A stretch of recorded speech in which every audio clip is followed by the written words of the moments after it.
My cheating wife tried to use our kids as pawns to squeeze more alimony, but got exposed in the court by our daughter. I, 38M, still recall the day I found out my wife cheated. We had been married for 12 years, shared 2 children, our daughter, 16, and our son, 10. I loved them deeply, and for a while, I'd thought our marriage was solid. But she took up with a co-worker, leaving me blindsided and humiliated. Initially, I tried not to make a scene for the kids' sake, but inside I was reeling. We separated soon after, a bitter process overshadowed by custody battles and money fights. She insisted on full custody, demanding I pay hefty alimony. I felt cornered. With her flair for dramatics, she spun a narrative about me neglecting the family. My father urged me to gather evidence, but what could I do? The children's best interests came first. And in court, it seemed everything was going her way. Her lawyer played up her tears, painting me as an inadequate provider while ignoring her betrayal. Our daughter had been stuck in the middle, old enough to sense the tension, but also under pressure to side with her mother. Meanwhile, my wife used the kids as emotional tools, refusing me access unless I paid more, or harping on me if I was a minute late. She acted like I was just a wallet. The courts initially leaned in her favor, awarding her substantial temporary support. It stung, but I focused on my children's well-being, transferring the payments on time, hoping to salvage some peace. Then out of nowhere, everything changed. One night, I got an unexpected call from my daughter, her voice trembling. "Dad, can I come over?" "Right now." My stomach tightened. It was nearly midnight. She explained her mother was drunk, screaming at her, calling her vile names in a rage. My daughter had secretly recorded the meltdown on her phone. Hearing her soft sobs sparked my protective instinct. I told her I'd be there in 10 minutes. She raced outside, jumped into my car, face tear-streaked. I asked if she was hurt. She shook her head but looked broken inside. That alone fueled my anger toward my wife for dragging our child into this toxicity. Once safe at my place, my daughter showed me the video. It was chilling. My wife slurring insults, cursing at her own daughter, threatening to cut off everything if she ever dared speak to me again. The entire scene reeked of cruelty and instability.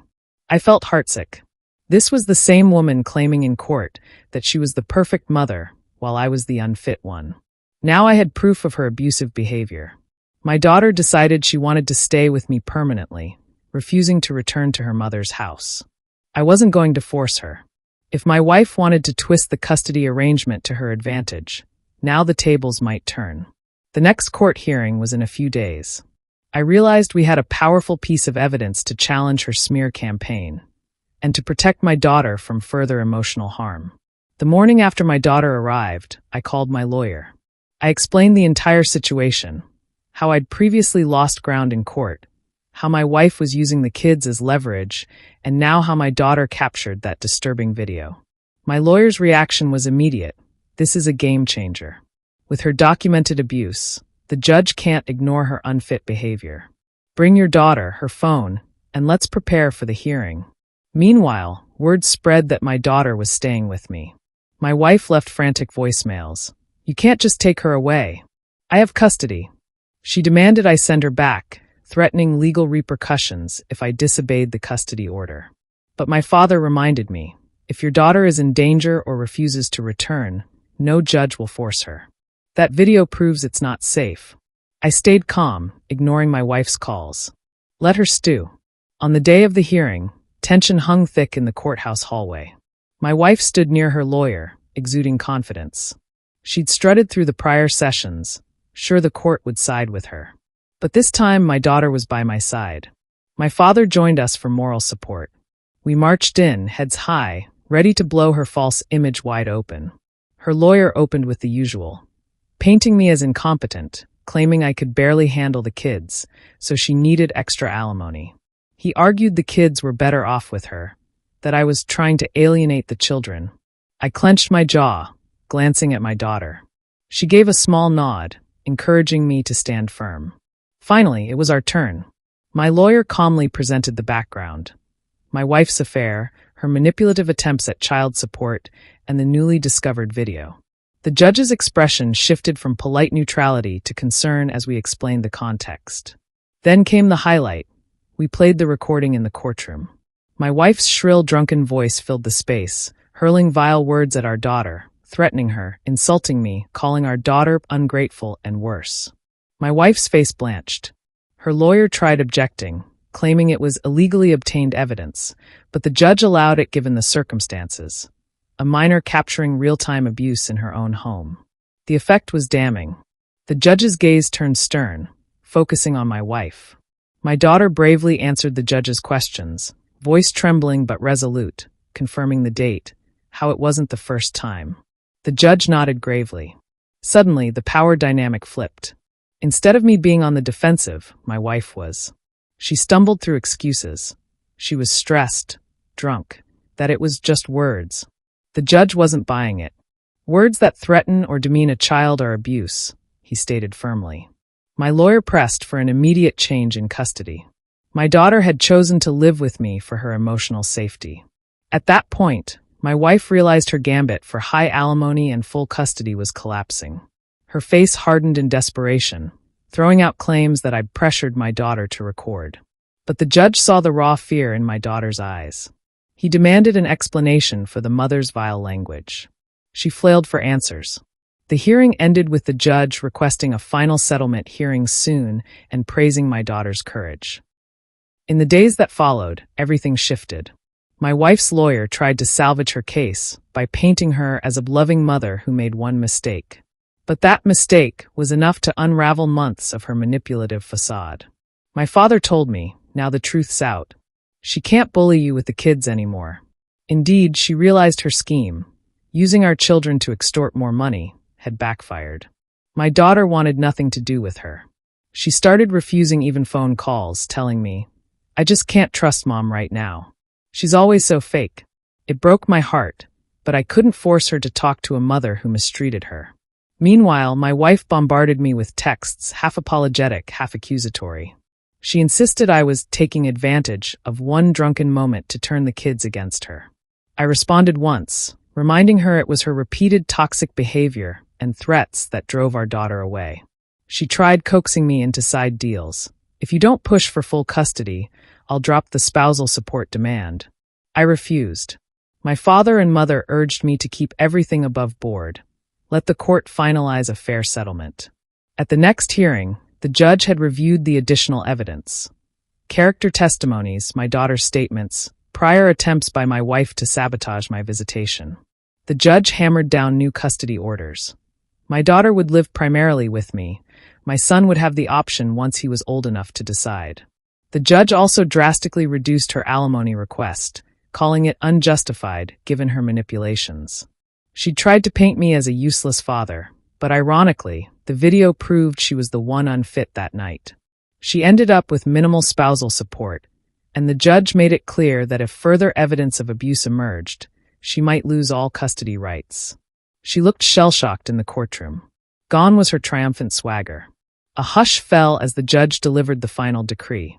She owed me partial legal fees, too, since the court found her claims about needing high alimony for the kids were baseless. She stood there, a mixture of fury and humiliation. My father, sitting behind me, gave my shoulder a supportive squeeze. Afterward, as we exited, she confronted me in the hallway, tear-streaked, cursing me for using our daughter to defeat her. I told her calmly, "I didn't use anyone. You did this yourself." She recorded that video because she was scared. She spat, "You'll regret making me look bad." I just walked away, ignoring her threats. Let her rage. The law was on my side now. Within days, she was basically left penniless. She'd banked on huge spousal support, but her meltdown ensured the judge cut her off. My daughter stayed with me, grateful to be safe from her mother's unpredictable temper. My ex, once so confident, was reduced to pleading for another chance with the kids. But the damage was done. Our daughter refused to speak with her, and my son, though younger, picked up on the tension. Weeks later, I settled into a more stable routine with my children. My father always said adversity can reveal people's true colors, and indeed, I'd seen my ex's vile side. She tried harassing me with phone calls, claiming she didn't deserve to lose everything over a single video. I reminded her that single video captured a pattern of abuse. She refused to accept blame, whining that I'd brainwashed our daughter. My father told me to block her and keep interactions strictly through legal channels. Good advice. The final settlement arrived, awarding me main custody of our daughter, shared custody of our son but with structured visits and minimal spousal support to her. She was outraged. She stormed onto social media, attempting to smear me as a cold father who manipulates the courts. But the people close to us knew the truth. Some of her own friends privately told me they'd suspected she was unhinged. My mother shook her head, wondering how we missed the red flags for so long. As time went on, my ex tried apologizing, mostly because she was financially strapped. I made mistakes, she'd text, but you can't keep me from a comfortable life. I'd laugh at her entitlement. She still believed she was owed a luxurious lifestyle from me. I'd simply ignore her. Meanwhile, I focused on giving my daughter a stable home, one where she felt heard and safe. My father noticed how my daughter relaxed, started smiling more. She even began therapy, working through the trauma of her mother's rants. And that's how I ended up with a surprising sense of peace. Despite the heartbreak of discovering her affair and enduring her attempt to manipulate me for alimony, I emerged stronger, with my daughter's well-being secured. The courts recognized who the real manipulator was. That single drunken night of abuse, captured on a phone, undid her entire plan. Some nights, I still reflect on how precarious it all was. If my daughter hadn't recorded that meltdown, my ex might have succeeded in painting me as an unfit father, draining me financially. Instead, her cruelty was laid bare, and the judge took swift action. She ended up essentially penniless, forced to figure out her own life. She whined it was unfair, but that's the price for lying and using the kids as pawns. Life isn't perfect. My son misses his mother sometimes, and I navigate that carefully. But I'd rather handle these bumps than watch them suffer under her manipulation. If she ever truly changes, maybe the kids can build a healthier relationship with her. Until then, I'm grateful to have them safe with me.